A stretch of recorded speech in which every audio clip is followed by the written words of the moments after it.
मोदी को कोसते कोसते अब इस मोड़ पर आ गए हैं कि मोदी जी की मां को भी गाली दे रहे हैं। हे महामंद बुद्धि, अब तुम 55 साल के हो गए, दुश्मन की मां भी सामने आ जाए उसको भी प्रणाम किया जाता है। आपकी दादी की आत्मा रो रही होगी आज। मुझे लगता है इसीलिए वो चाहती थी कि राजनीति में प्रियंका गांधी आए। और देखिए, बांग्लादेश में भी बहुत हिंदू थे। पाकिस्तान और हिंदुस्तान का जब बंटवारा हुआ तो 1947 में पाकिस्तान में भी बहुत हिंदू थे। आज वहाँ हिंदुओं की स्थिति क्या है? तो जो कारण पाकिस्तान में रहे, जो कारण बांग्लादेश में रहे, वही कारण है जिनकी वजह से संभल से हिंदू भागा। और मुझे लग रहा है कि अगर आंख नहीं खुली, देश के लोगों की आंखें नहीं खुली, तो ये पूरा देश ही संभल बन जाएगा। इसमें मुसलमानों का क्या दोष है? इसमें तो हिंदुओं का गुनाह है। आंख तो हिंदुओं ने बंद कर रखी है। संभल में आज जीना दुश्वार है, वहाँ मंदिर बनाना भी दुश्वार था।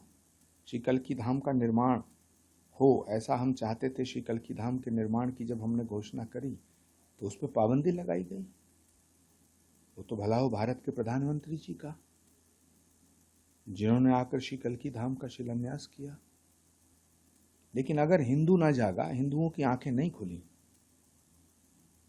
तो ये सारा देश ही संभल बन जाएगा। एक संभल का विषय नहीं है। हेमंत विश्व शर्मा वहां चिल्ला रहे हैं। जिन लोगों की आंखें खुल गई हैं वो बोल रहे हैं, लेकिन कुछ लोग हैं जो आंख बंद किए बैठे हैं। देखिए, मोदी को कोसते कोसते अब इस मोड़ पर आ गए हैं कि मोदी जी की मां को भी गाली दे रहे हैं। मैं इन महामंद बुद्धि सिंह से कहना चाहता हूं, मूर्खाधिराज, हे महामंद बुद्धि, अब तुम 55 साल के हो गए, आपको इतनी भी समझ नहीं है कि ये भारत है, यह मां की पूजा होती है। इस देश को मां कहा जाता है, भारत माता की जय बोला जाता है। दुश्मन की मां भी सामने आ जाए उसको भी प्रणाम किया जाता है। शत्रु की मां के पैर छू के उससे आशीर्वाद लिया जाता है। आपको यह समझ में नहीं आया?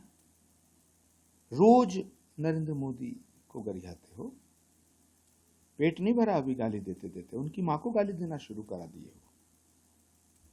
इंदिरा गांधी जी की आत्मा रोती होगी, आपकी दादी की आत्मा रो रही होगी आज। मुझे लगता है इसीलिए वो चाहती थी कि राजनीति में प्रियंका गांधी आए। प्रियंका गांधी राजनीति में आए, ये इंदिरा गांधी चाहती थी। शायद उन्होंने पूत के पांव पालने में देख लिए थे। देखिए, अरविंद केजरीवाल एक बहुत ही सुलझे हुए नेता हैं।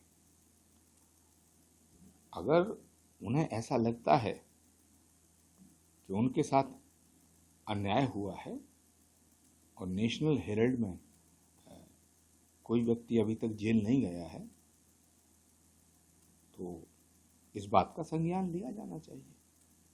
राहुल गांधी लगातार बिहार में यात्रा कर रहे हैं, क्या लगता है कि मतलब कुछ इलेक्शन पे असर पड़ेगा इसका?